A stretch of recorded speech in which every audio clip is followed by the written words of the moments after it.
नमस्कार प्रेक्षकांनो, लग्नानंतर होईलच प्रेम मालिकेचा आजचा म्हणजे 10 सप्टेंबरचा भाग आपण पाहत आहोत. आजच्या भागामध्ये जीवा आणि काव्या नकळतपणे एकमेकांच्या समोर येतात.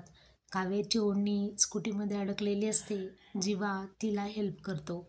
इकडे देशमुखांच्या घरी गणपती बाप्पाचं विसर्जन असतं. काव्या आणि जीवा दोघंही बाहेर असतात.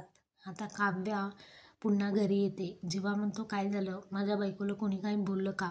आता जोक क्रिएट करतो आणि कांदेपोहे तो घेऊन येतो. नंदिनी म्हणते, काय झालं काव्या, बाप्पा जाणार आहेत म्हणून तू उदास आहे का? परंतु काव्याच्या मनामध्ये गुरुजींनी दिलेले संकेत हे टेन्शन असतं. तिला कोणी समजून घेऊ शकत नाही. इकडे आता पार्थ आणि काव्या यांच्या हस्ते बाप्पांचं विसर्जनाची आरती होते. मानिनीची लहानपणीची मैत्रीण घरी येते, सुनीता. तिचं एक कॅफे असते आणि त्या कॅफेमध्ये तिने जीवा आणि काव्या या दोघांनाही पाहिलेलं असतं. म्हणजे पूर्वी त्यांचं एकमेकांवरती प्रेम होतं तेव्हा ते कॅफेमध्ये जायचे. तर आता अशा पद्धतीने सुनीता मानिनीला काव्याचं प्रेम प्रकरण सांगणार आहे.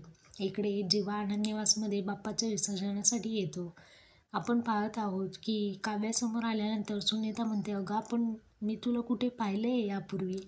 काव्या म्हणते, हो नाही हो, तुम्ही मला ओळखता? सुनीता म्हणते, हो मी तुला कुठेतरी पाहिलेलं आहे.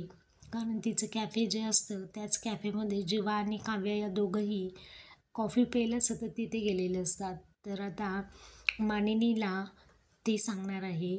सुनीता पार्थला पाहून म्हणते, जीवा. पार्थ म्हणतो, मी जीवा नाही आहे, मी पार्थ आहे.